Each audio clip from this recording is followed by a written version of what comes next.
Effectivement, aujourd'hui, c'est le dimanche de l'unité chrétienne et puis Noël vient de mentionner que cet après-midi, nous allons avoir notre célébration interconfessionnelle. Vous savez, ça fait vraiment plusieurs années que nous participons à ce genre d'événements. Nous faisons même partie de l'équipe de planification, d'organisation. Ça fait longtemps qu'on n'a pas pu avoir de telles célébrations à cause de, vous savez quoi, la pandémie, lorsqu'elle est arrivée. Il y a beaucoup de choses qui ont été mises en pause. Et ça a pris un petit peu de temps avant que l'on puisse reprendre nos célébrations parce que, bon, le temps que les églises reprennent leurs activités, il y a eu du changement de personnel aussi dans plusieurs églises. Donc, cette année, on a décidé qu'on relançait ce type de célébration qui va réunir des églises de la région, de confession catholique, protestante, orthodoxe, évangélique. Et d'ailleurs, si vous arrivez un peu avant la cérémonie débute à 14 heures, mais si vous arrivez juste un peu avant, vous allez avoir l'occasion d'entendre la chorale orthodoxe. Alors, c'est vraiment une belle chorale. C'est eux qui vont chanter, qui vont nous accueillir alors que les gens arrivent. Alors, mais il faut arriver un petit peu d'avance, là, si vous voulez les entendre. Alors, je vous invite à être des nôtres cet après-midi. Si jamais vous n'avez jamais eu l'occasion de participer à ce genre d'événements, bien peut-être que cette année, c'est l'occasion qui vous est donnée pour vivre une expérience nouvelle. Pourquoi pas? Alors, le thème de cette année, qui a été suggéré et proposé, se présente sous la forme d'une question. Noël l'a mentionné. Et la question, c'est la suivante. Crois-tu cela? Crois-tu cela? C'est une toute petite question. Elle paraît toute simple, mais elle est importante et elle est d'une grande pertinence. Parce que c'est une question qui a pour but de nous interpeller, de nous faire réfléchir. Qu'est-ce que nous croyons au juste? Quel est le contenu de notre foi? Nous disons que nous avons la foi, mais la foi en quoi? Exactement. Nous disons que nous avons des croyances, mais que croyons-nous exactement? Nous avons foi en quelque chose et surtout foi en quelqu'un. C'est une personne qui est au cœur de notre foi, une personne qui est Jésus-Christ, et en même temps, nous croyons certaines choses par rapport à cette personne-là. Nous confessons Jésus-Christ et nous croyons certaines choses à l'égard de Jésus-Christ. Alors, il est bon de se poser la question, en qui et en quoi est-ce que je crois? Quel est le contenu de ma foi? Il ne suffit pas de dire « j'ai la foi », mais la foi en qui et en quoi exactement? Alors, on va regarder cela ce matin. Et pour développer ce thème, nous allons lire un très, très beau récit que vous connaissez bien, le récit de la résurrection de Lazare. Alors, je vous invite à lire avec moi l'Évangile de Jean, le chapitre 11, et nous allons lire les versets 1 à 27. Évangile de Jean, chapitre 11, 1 à 27. Il y avait un homme malade, Lazare de Béthanie, village de Marie et de Marthe, sa sœur. C'était cette Marie qui oignit de parfum le Seigneur et qui lui essuya les pieds avec ses cheveux. Et c'était son frère Lazare qui était malade. Les sœurs envoyèrent dire à Jésus, « Seigneur, voici celui que tu aimes est malade. » Après avoir entendu cela, Jésus leur dit, « Cette maladie n'est point à la mort, mais elle est pour la gloire de Dieu, afin que le Fils de Dieu soit glorifié par elle. » Or, Jésus aimait Marthe et sa sœur et Lazare. Lorsqu'il eut appris que Lazare était malade, il resta 2 jours encore dans le lieu où il était. Et il dit ensuite aux disciples, « Retournons en Judée. » Les disciples lui dirent, « Rabbi, les Juifs tout récemment cherchaient à te lapider, et tu retournes en Judée. » Jésus répondit, « N'y a-t-il pas 12 heures au jour? Si quelqu'un marche pendant le jour, il ne bronche point, parce qu'il voit la lumière de ce monde. Mais si quelqu'un marche pendant la nuit, il bronche, parce que la lumière n'est pas en lui. » Après ces paroles, il leur dit, « Lazare, notre ami, dort, mais je vais le réveiller. » Les disciples lui dirent, « Seigneur, s'il dort, il sera guéri. » Jésus avait parlé de sa mort, mais ils crurent qu'il parlait de l'assoupissement du sommeil. Alors Jésus leur dit ouvertement, « Lazare est mort. Et à cause de vous, afin que vous croyiez, je me réjouis de ce que je n'étais pas là.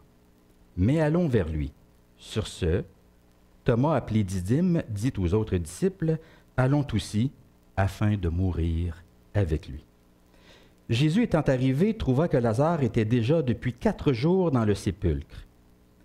Et comme Béthanie était près de Jérusalem, à 15 stades environ, beaucoup de Juifs étaient venus vers Marthe et Marie pour les consoler de la mort de leur frère. Lorsque Marthe apprit que Jésus arrivait, elle alla au-devant de lui, tandis que Marie se tenait assise à la maison. Marthe dit à Jésus, « Seigneur, si tu avais été ici, mon frère ne serait pas mort. Mais maintenant même, je sais que tout ce que tu demanderas à Dieu, Dieu te l'accordera. » Jésus lui dit, « Ton frère ressuscitera. » « Je sais, lui répondit Marthe, qu'il ressuscitera à la résurrection au dernier jour. Jésus lui dit, « Je suis la résurrection et la vie. Celui qui croit en moi vivra, même s'il meurt. Et quiconque vit et croit en moi ne mourra jamais. Crois-tu cela? » Elle lui dit, « Oui, Seigneur, je crois que tu es le Christ, le Fils de Dieu, qui devait venir dans le monde. » Alors c'est la parole de Dieu pour nous ce matin, que Dieu puisse nous rejoindre, comme nous l'avons chanté, qu'il puisse venir nous rencontrer. Amen.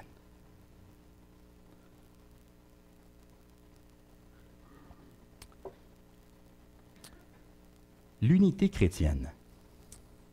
Vous savez, nous avons beaucoup de choses en commun avec les autres églises, les chrétiens du monde entier. Beaucoup de choses en commun, malgré nos différences, malgré nos particularités, malgré même nos divergences.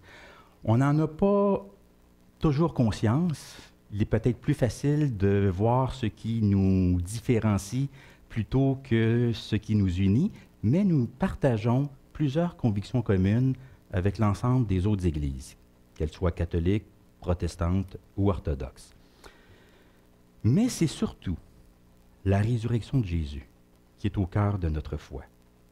Si l'Église existe, si elle est là, présente dans le monde, si elle a une mission auprès des humains, bien c'est parce que le Christ est vivant et ressuscité. Sans lui, sans sa personne, sans sa résurrection, il n'y aurait pas d'Église. Pensez-y, il n'y aurait pas d'Église, il n'y aurait pas de foi, pas de baptême, pas de Sainte Seine, pas de mission dans le monde, il n'y aurait rien de tout cela. Hein? La foi chrétienne n'existerait pas si Jésus n'était pas revenu d'entre les morts. C'est la résurrection de Jésus, d'ailleurs, qui a amené les disciples, ses apôtres, à réinterpréter sa mort. Parce qu'au début, la mort du Christ, c'était perçu, vu comme un échec, une défaite. Les disciples étaient dans la tristesse. Mais parce que le Christ est revenu à la vie, ils ont porté un regard différent sur la croix et la croix est devenue un événement de salut. Alors aujourd'hui, en tant que chrétiens, nous confessons que Jésus est mort pour nos péchés et ressuscité pour notre justification. Alors c'est vraiment la résurrection de Jésus qui est le pivot, pour nous en tout cas, les chrétiens, qui est le pivot de l'histoire, hein, qui est au cœur de notre foi. Sans la résurrection du Christ, comme dit l'apôtre Paul, notre foi est vaine. Elle est inutile. Elle ne sert à rien. Si le Christ n'est pas ressuscité, nous sommes encore dans nos péchés. Mais ce matin, ce jour de l'unité chrétienne, nous sommes invités justement à revenir à l'essentiel de la foi et à confesser cette foi avec tous les chrétiens du monde entier, à savoir que Jésus est la résurrection et la vie. Il est le Christ, le Fils de Dieu, celui qui devait venir dans le monde. Et ça, c'est une confession de foi qui est partagée par les catholiques, par les orthodoxes, par les protestants et par nous, les évangéliques. Hein. Nous partageons tous cette foi. Et cette confession de foi se trouve d'ailleurs dans le texte d'aujourd'hui, hein, dans ce beau récit que nous avons lu, qu'est la résurrection de Lazare. Ce récit, je l'aime vraiment beaucoup. Je trouve que c'est un récit touchant et inspirant. C'est vraiment une belle histoire d'amitié entre Jésus et une fratrie, Marie, Marthe et Lazare. Au cours de son ministère, on sait que Jésus a été proche d'eux. Il les visitait à l'occasion. Il était leur ami. Dans le récit, on le voit bien, il y a de l'affection, de l'attachement, il y a de l'amour. Au-delà des événements, il y a des sentiments, des émotions qui s'y expriment. Au tout début, il est dit, on a fait dire à Jésus, « Voici, Seigneur, celui que tu aimes est malade. Celui que tu aimes est malade. » Pas, « Seigneur, voici Lazare que tu connais est malade. » Seigneur, voici celui que tu aimes est malade. Et Jean prend la peine de nous préciser, « Or, Jésus aimait Marthe, Marie et Lazare. » Alors, c'est vraiment un récit qui lève le voile sur les relations d'amitié que Jésus entretenait avec certaines personnes. Alors, c'est vraiment une belle histoire d'amitié. Mais surtout, ce récit, c'est une histoire de révélation. Une révélation de la gloire du Christ. L'Évangile de Jean, c'est un récit, c'est un évangile qui a été écrit avec pour but de nous amener à confesser Jésus-Christ comme le Fils de Dieu. Et la façon dont l'Évangile s'y prend pour nous amener à cette confession de foi-là, c'est de nous révéler la gloire du Christ. Au tout début de l'Évangile, dans le fameux prologue de l'Évangile de Jean, Jean écrit « Nous avons contemplé sa gloire ». C'est au verset 14, chapitre 1 au verset 14. Il est dit « La parole a été faite chair, et elle a habité parmi nous, pleine de grâce et de vérité, et nous avons contemplé sa gloire. » Une gloire comme la gloire du Fils unique venu du Père.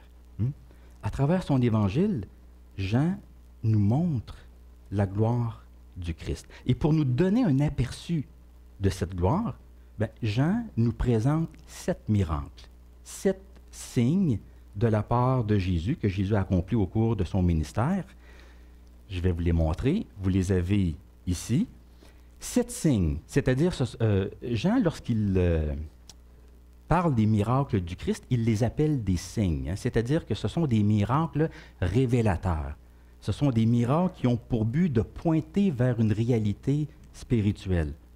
Alors oui, il y a le miracle, mais il faut se poser la question, que veut dire ce miracle-là? Vers quoi pointe-t-il? Alors, nous avons ici les 7 signes que Jean a précieusement choisis pour nous révéler la gloire du Christ. L'eau changée en vin, la guérison du fils d'un haut fonctionnaire, la guérison d'un homme malade depuis 38 ans, un miracle qui a eu lieu sur le bord d'une piscine, la multiplication des pains et des montagnes, la marche sur les eaux. La marche sur les eaux, qu'est-ce que j'ai dit? Ah, voilà. C'était juste pour voir si vous me suiviez bien. La guérison d'un homme aveugle de naissance et finalement, la résurrection de Lazare. Alors, tous ces miracles, tous ces signes nous disent quelque chose de Jésus. De Jésus. À travers tout cela, Jean veut nous amener à voir en Jésus la présence même de Dieu dans le monde. Jésus, c'est celui qui apporte Dieu. Dieu vient marcher, habiter parmi nous. Alors, l'Évangile de Jean, c'est la révélation de la gloire du Christ et même la révélation du Père à travers lui. Pour Jean, on le voit bien ici, toute occasion est bonne pour nous révéler la gloire de Jésus. Que ce soit un mariage avec l'eau changée en vin, que ce soit des funérailles avec la résurrection de Lazare, que ce soit sur le bord d'une piscine avec la guérison d'un homme malade depuis 38 ans, que ce soit sur une montagne avec la multiplication des pains et des poissons, que ce soit sur un lac avec la marche sur les eaux, il n'y a pas un lieu où Jésus ne peut se révéler, nous dire qui il est.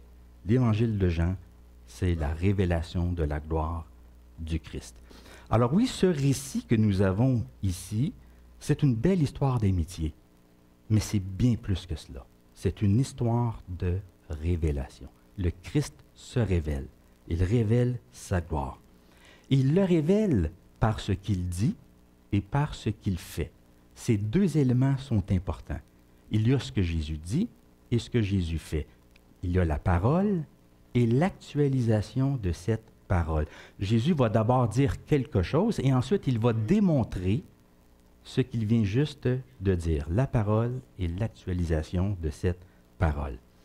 C'est qu'avant de ressusciter Lazare, Jésus va faire une grande déclaration, une très, très grande déclaration. Qu'est-ce qu'il dit? « Je suis la résurrection et la vie. Celui qui croit en moi vivra, même s'il meurt, et quiconque vit et croit en moi ne mourra jamais. » Je suis la résurrection et la vie. Toute une parole forte, très forte. Mais qui peut dire cela? Qui peut dire cela? Je suis la résurrection et la vie. Vraiment. Une parole étonnante, mais qui est source de révélation. Pas juste de révélation aussi, mais source de consolation, de réconfort et d'espérance. On sait, ce sont des moments difficiles. Jésus fait face à des gens qui sont endeuillés. Alors, oui, Jésus se révèle à travers ces paroles-là, mais en même temps, Jésus cherche à les consoler, à leur offrir une espérance. Et d'ailleurs, ce sont des paroles que nous aimons aussi rappeler lorsque nous tenons des funérailles. Nous aimons nous rappeler notre espérance, l'espérance de la résurrection, en nous rappelant ces paroles de Jésus. « Je suis la résurrection et la vie. » Alors, ce sont là des paroles de révélation. Jésus révèle son identité, qui il est, ce qu'il apporte à l'humanité et ce qu'il promet à ceux qui placent en lui leur foi, leur confiance. « Je suis la résurrection et la vie. Celui qui croit en moi vivra, même s'il meurt. » C'est-à-dire que même s'il meurt, peu importe comment, même si la mort fait partie de l'existence humaine, même si nous mourons suite à un accident, à une maladie, à une tragédie, Jésus dit que nous allons revenir à la vie. Revenir à la vie pour la vie éternelle, pour vivre dans la présence de Dieu, pour vivre la communion avec Dieu. Jésus nous dit que la mort n'est pas la fin de tout. Celui qui croit en moi vivra, même s'il meurt, parce qu'il y a cette espérance de la résurrection qui est à venir. Et il ajoute même, « Et toute personne qui vit et croit en moi ne mourra jamais. » C'est que pour Jésus, dans l'Évangile de Jean, on voit que la vie éternelle, ce n'est pas juste une réalité future, mais aussi présente. La vie éternelle, elle se reçoit déjà dans cette vie ici-bas. La vie que Jésus donne, elle commence maintenant et elle ne sera pas interrompue par la mort physique. Parce qu'au-delà de la mort, il y a cette espérance du jour de la résurrection. Alors, on a cette notion de vie éternelle qui est à la fois présente et aussi future. Donc, si la vie éternelle se reçoit dans le temps présent, cela veut dire que même si nous mourons, cette vie que le Seigneur nous donne ne sera pas interrompue par la mort, parce que même après la mort, le Christ va nous ramener à la vie. Et cette vie qu'il nous a donnée va continuer pour l'éternité. Alors, je suis la résurrection et la vie. Une parole de révélation, de réconfort, de consolation, d'espérance. Jésus se présente comme le Seigneur de la vie, l'auteur de la vie, la source de la vie. C'est vraiment toute une parole de sa part. Et qu'est-ce qu'on voit quelques moments plus tard? Bien, on voit l'actualisation de cette parole. Jésus parle de résurrection, bien justement, sa parole va être suivie d'une œuvre de résurrection. C'est que la parole de Jésus va donner la vie. Un peu plus loin, au verset 43, on ne l'a pas lu, mais nous lisons quelque chose de particulier. Jésus prononce deux mots, juste deux mots. Et quels sont ces deux mots-là? Lazare, sors. Juste deux mots. Deux mots seulement pour réveiller un mort. C'est quand même impressionnant, vous ne trouvez pas? Lazare, sors. Par la seule puissance de sa voix, le Fils de Dieu redonne vie. Seule la voix du Fils de Dieu suffit pour ressusciter un mort. En l'occurrence ici, son ami Lazare. Et vous savez ce que saint Augustin a dit sur cette parole de Jésus? Il a dit « Heureusement que Jésus a spécifié le nom de Lazare. » Car la parole de Jésus est tellement forte, tellement puissante, que s'il n'avait pas précisé le nom de Lazare, tous les morts se seraient réveillés. Alors, c'est vous dire, hein? La voix de Jésus, c'est une voix qui réveille les morts. Imaginez, là, quelle voix, quelle puissance. C'est la voix de la résurrection. La voix qui appelle à la résurrection. Et ça, c'est une autre thématique que nous retrouvons dans l'Évangile de Jean, qui est celle d'entendre la voix du Fils de Dieu, entendre la voix du bon berger, entendre la voix de celui qui appelle, entendre la voix de celui qui donne la vie, entendre la voix de celui qui ressuscite les morts, hein? Entendre la voix du Fils de Dieu. Une autre thématique importante de l'Évangile de Jean. Alors Jésus ressuscite son ami par ces deux paroles. Lazare, sors. Il est important ici de prendre la juste mesure ou la pleine mesure de ce qui est en train de se passer. Nous avons ici quelque chose de vraiment extraordinaire. Ce n'est pas juste un miracle de plus, c'est vraiment un miracle stupéfiant. Stupéfiant, pour au moins 3 raisons. D'abord, rappelons-nous que la mort dans les Écritures nous est présentée comme étant le dernier ennemi. L'apôtre Paul nous dit que le dernier ennemi qui sera réduit à l'impuissance, c'est la mort. La mort, c'est le dernier ennemi parce qu'il est le plus grand, le plus puissant et le plus menaçant. Jusqu'à maintenant, dans l'Évangile de Jean, lorsqu'on regarde les autres miracles, les autres signes que Jésus a fait, on voit que Jésus a fait un miracle de transformation. Il a transformé l'eau en vin. Il a fait un miracle de guérison, parce qu'il a guéri certaines personnes. Il a fait un miracle de multiplication, en multipliant les pains et les poissons. Donc, il a fait des miracles de différents types, de transformation, de guérison, de multiplication. Mais qu'est-ce que nous avons ici? C'est un miracle de résurrection. C'est vraiment quelque chose qui surpasse ce que Jésus a fait jusqu'à maintenant. Parce que Jésus se frotte à la mort. Il confronte la mort qui est le plus grand ennemi, le dernier ennemi. C'est le combat du siècle. Jésus fait face à la mort. Et la mort n'a qu'à bien se tenir. Parce que Jésus est la résurrection et la vie. Gardons aussi à l'esprit que ce miracle a eu lieu combien de jours après le décès de Lazare? 4 jours. Hein? Et ça, c'est important, parce que le texte prend la peine de le mentionner à 2 reprises. Ça implique que la décomposition du corps avait déjà commencé. Quand Jésus demande de rouler la pierre devant la grotte, qu'est-ce que Marthe lui dit? « Seigneur, il sent déjà. Car il y a 4 jours qu'il est là. 4 jours. » Il faut savoir que à cette époque-là, et à cause du climat chaud de la Palestine, on ne pouvait pas conserver les corps très longtemps. Hein? On les enterrait rapidement et souvent même le jour même. On n'avait pas les morgues d'aujourd'hui. Un enterrement avait lieu rapidement.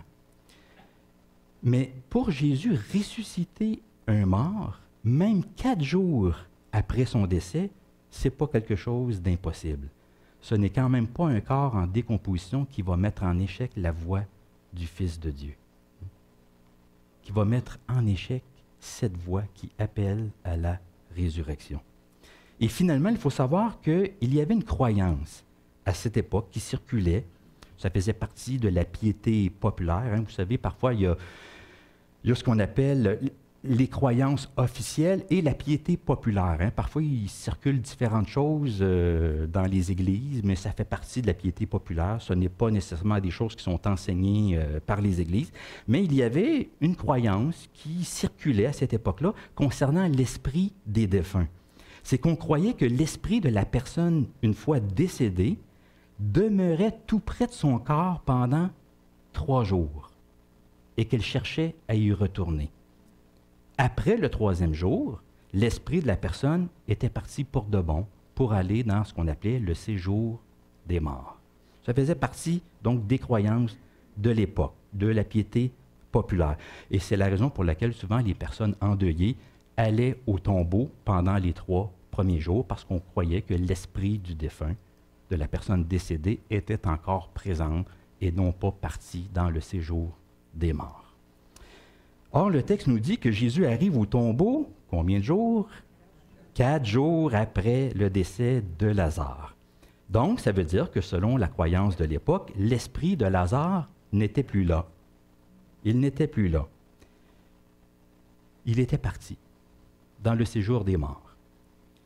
Mais ça ne va pas empêcher Jésus de faire revenir l'esprit de Lazare et de ressusciter son corps. Alors, est-ce que vous voyez un petit peu ce qui se passe ici?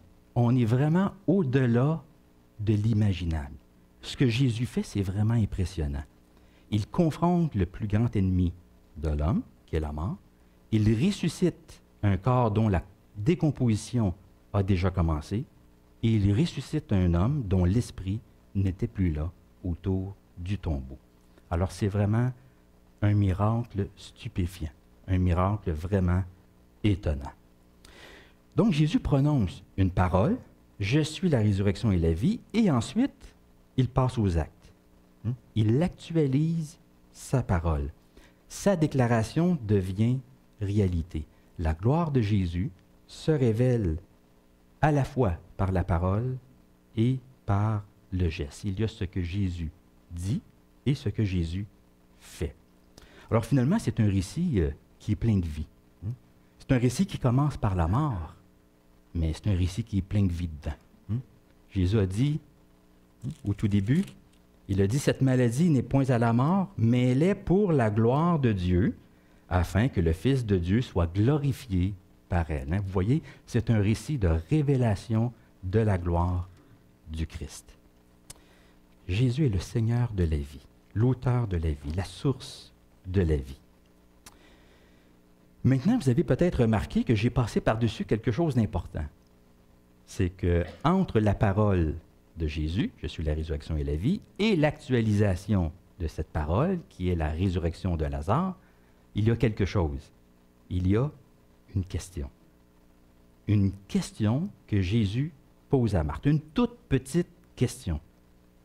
Mais elle est importante. Crois-tu cela? Crois-tu cela? Et le cela ici renvoie à ce que Jésus vient de dire auparavant. C'est-à-dire, crois-tu cela, à savoir que je suis la résurrection et la vie? Crois-tu cela que celui qui croit en moi vivra, même s'il meurt? Crois-tu cela que quiconque vit et croit en moi ne mourra jamais? Crois-tu cela? C'est une question étonnante parce que Jésus aurait pu ne pas poser la question. Il aurait pu simplement se contenter de faire sa déclaration. « Je suis la résurrection et la vie » et s'arrêter là. Mais non. Il regarde Marthe, il la relance, il la questionne, il l'interpelle, il lui dit « Crois-tu cela ?» Une question directe et profondément personnelle.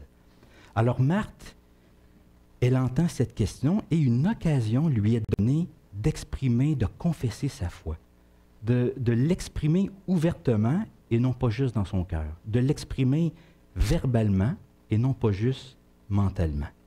Crois-tu cela? Et la réponse de Marthe, bien, elle est vraiment de toute beauté. Elle dit, d'abord, « Oui, Seigneur. Oui, Seigneur. » Pas « Non, Seigneur. » Je ne suis pas sûr, Seigneur. Peut-être plus tard, Seigneur. Laisse-moi y réfléchir, Seigneur. Non. Oui, Seigneur. Un beau oui. Oui, Seigneur. Et ensuite, je crois que tu es le Christ, le Fils de Dieu qui devait venir dans le monde. Alors, c'est vraiment une belle confession de foi que nous avons ici. Dans l'Évangile de Jean, nous avons plusieurs confessions de foi. Plusieurs personnes expriment leur foi. La Samaritaine exprime sa foi. L'aveugle-né exprime sa foi. Un peu plus tard, il y a Thomas aussi, celui qui a douté, qui va exprimer sa foi, qui va dire « Mon Seigneur et mon Dieu » après avoir vu Jésus vivant. Mais ici, nous avons la confession de foi de Marthe. Oui, Seigneur, je crois que tu es le Christ, le Fils de Dieu, qui devait venir dans le monde. Et cette confession de foi, elle est commune à tous les chrétiens. C'est la confession de foi de nos églises, c'est la confession de foi des catholiques, la confession de foi des protestants, la confession de foi des orthodoxes, la confession de foi des évangéliques. C'est une confession de foi que nous partageons tous ensemble. Et c'est ce que nous aurons l'occasion de faire cet après-midi lors de notre célébration interconfessionnelle. Nous allons confesser cette foi-là ensemble. Ce qu'il y a de particulier cette année, c'est que pour confesser notre foi, nous allons nous inspirer d'une vieille confession de foi. Une confession de foi historique qui date de l'an 325. Alors, on remonte un petit peu dans le temps, plusieurs siècles et même millénaires en arrière. Une confession de foi qu'on appelle le Credo de Nicée.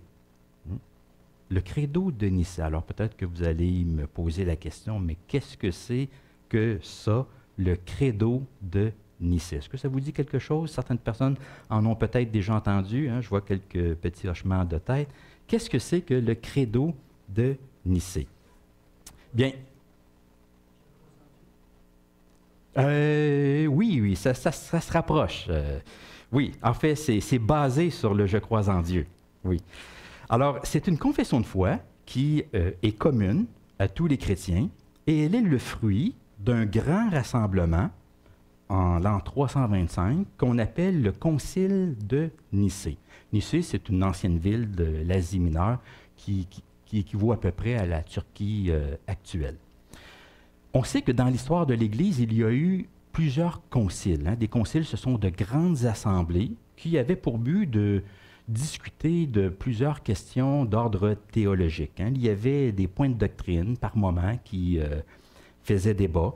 Alors, on éprouvait le besoin de se rassembler, les différents dirigeants chrétiens d'un peu partout. On éprouvait ce besoin de se rassembler pour clarifier ce qui avait besoin d'être clarifié. Pour nous, le concile le plus connu, c'est lequel? Ça a eu lieu il n'y a pas si longtemps. Vatican II. C'est un concile qui a eu lieu dans les années 60, de 1962 à 1965. Et ça a été un concile très important dans l'histoire du catholicisme. On dit que ça a été l'un des événements les plus marquants de l'histoire de l'Église catholique parce qu'il y a beaucoup de choses qui ont changé depuis Vatican II. Il y a eu une réforme de la liturgie, on a discuté de théologie, on a discuté aussi du rapport de l'Église catholique avec les protestants. Et il y a quelque chose de particulier qui a changé lors de ce concile-là. C'est qu'avant Vatican II, les protestants étaient perçus comme étant des hérétiques. Et après Vatican II, nous n'étions plus des hérétiques. Nous étions perçus comme des frères séparés.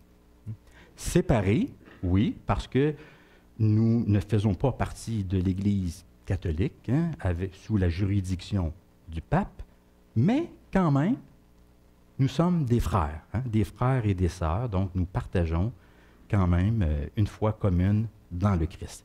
Alors c'est quand même une évolution. Passer d'hérétique à frères séparés, c'est quelque chose de positif.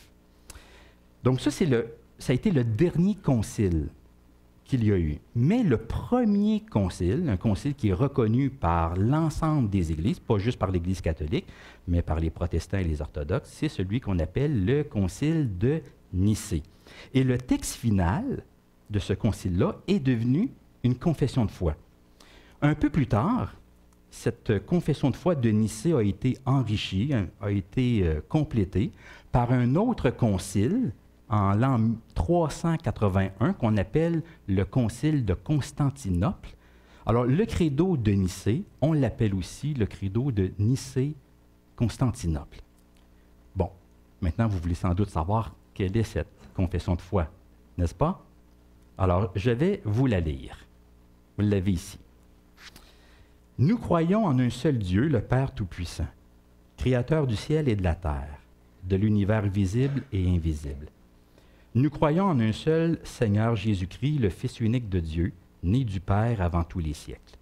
Il est Dieu, né de Dieu, lumière, né de lumière, vrai Dieu, né du vrai Dieu.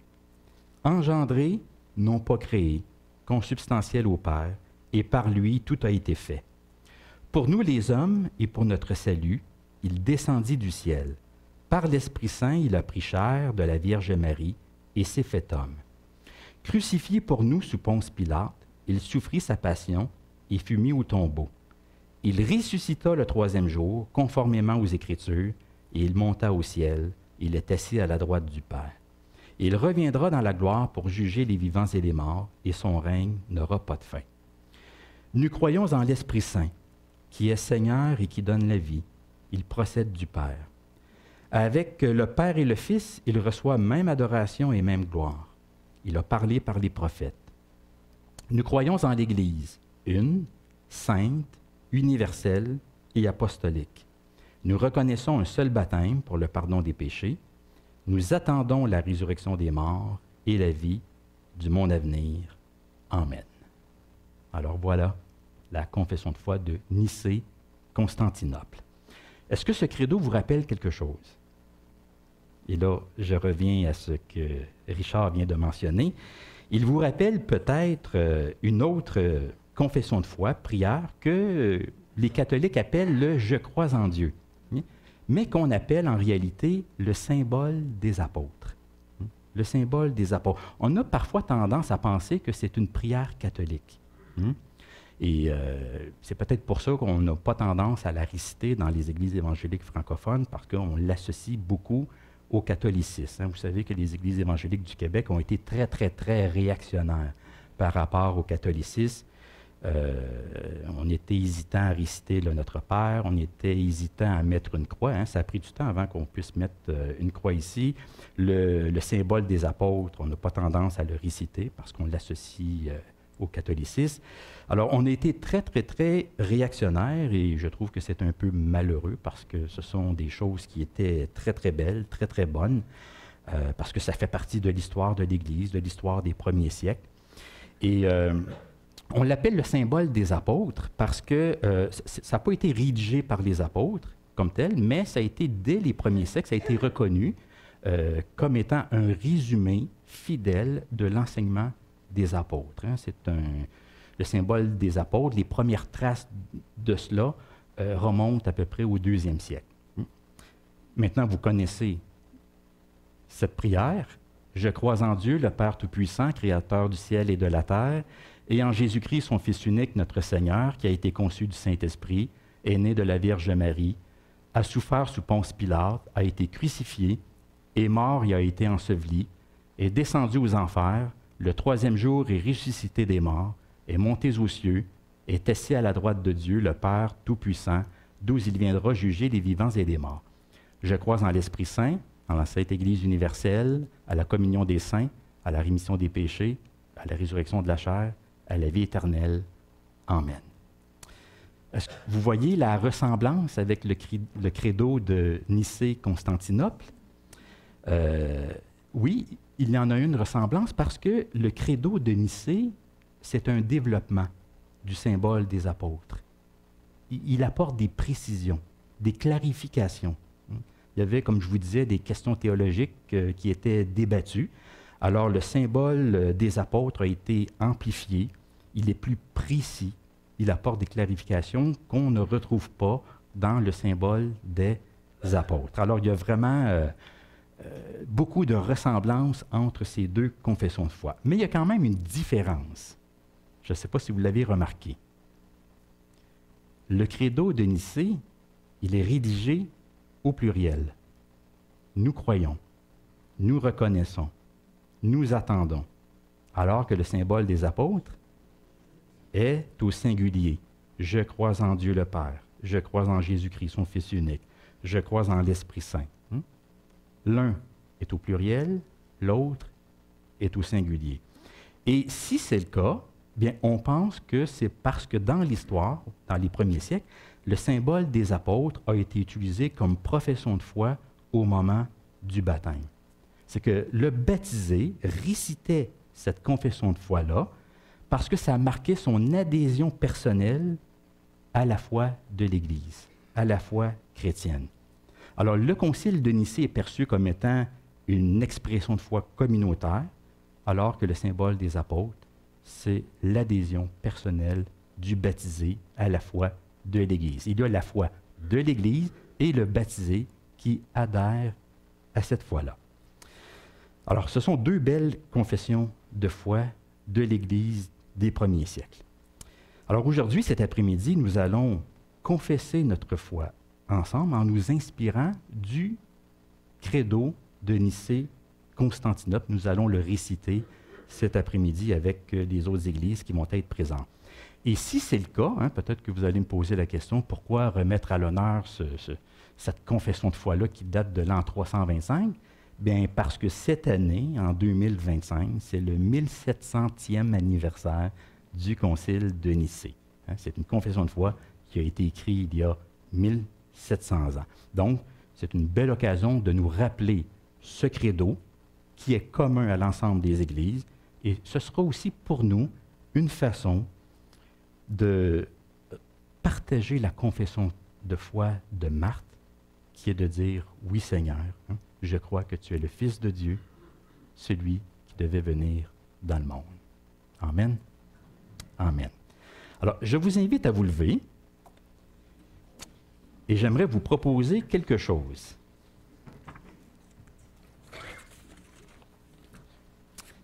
Je vais faire une prière d'intercession, puisque c'est la semaine de prière pour l'unité chrétienne. Nous allons prier pour cela. Mais j'aimerais que nous puissions réciter ensemble justement ce credo de Nicée, parce qu'on va le réciter cet après-midi, alors il vaut mieux être préparé. Alors, on va le lire ensemble, et ensuite, je vais faire la prière d'intercession. Est-ce que ça vous convient? Alors, on y va. Nous croyons en un seul Dieu, le Père Tout-Puissant, Créateur du ciel et de la terre, de l'univers visible et invisible. Nous croyons en un seul Seigneur, Jésus-Christ, le Fils unique de Dieu, né du Père avant tous les siècles. Il est Dieu, né de Dieu, lumière, né de lumière, vrai Dieu, né du vrai Dieu, engendré, non pas créé, consubstantiel au Père, et par lui tout a été fait. Pour nous les hommes et pour notre salut, il descendit du ciel.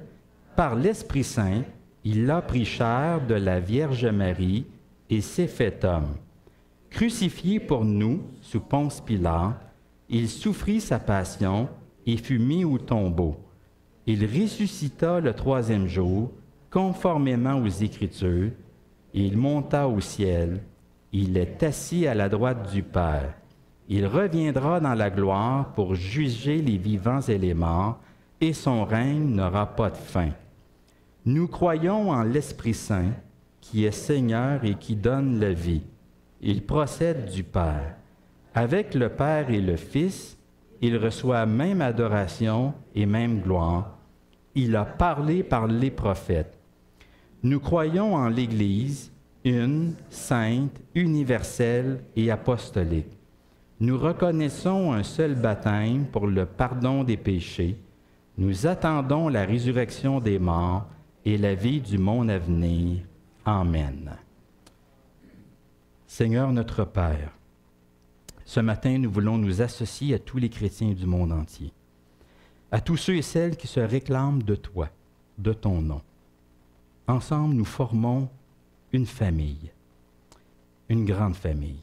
Malgré nos différences et souvent nos désaccords, nous reconnaissons que nous faisons tous partie de l'unique corps du Christ. Nous voici rassemblés pour prier pour l'unité de ton Église, pour un plus grand témoignage de paix et de fraternité entre nous, pour que le monde croie que c'est toi qui as envoyé ton Fils. Ensemble, tous unis d'une seule voix, nous voulons confesser que ton Fils est la résurrection et la vie, qu'il est le Fils de Dieu qui devait venir dans le monde pour nous apporter le salut, le pardon de nos fautes, la paix avec toi et la vie éternelle dans ta présence. Pardonne-nous, Père, pour toutes les fois où nous n'avons pas vécu dans la paix et dans l'harmonie avec nos frères et sœurs dans la foi, où qu'ils soient et quelle que soit leur appartenance religieuse. Pardonne-nous, Père, nos manquements à l'amour mutuel et au respect mutuel. Aide-nous, Père, à voir ce qui nous unit. Aide-nous à mettre ton Fils au cœur de notre foi et non pas notre Église ou nos doctrines particulières. Aide-nous à voir ton Fils chez l'autre, chez celui qui n'est pas de notre tradition religieuse, qui ne te loue pas, ne te prie pas, ne te sert pas tout à fait de la même façon que nous. Aide-nous à voir que ton Église est beaucoup plus grande que ce que nous pensons. Aide-nous à créer des ponts plutôt que d'ériger des murs.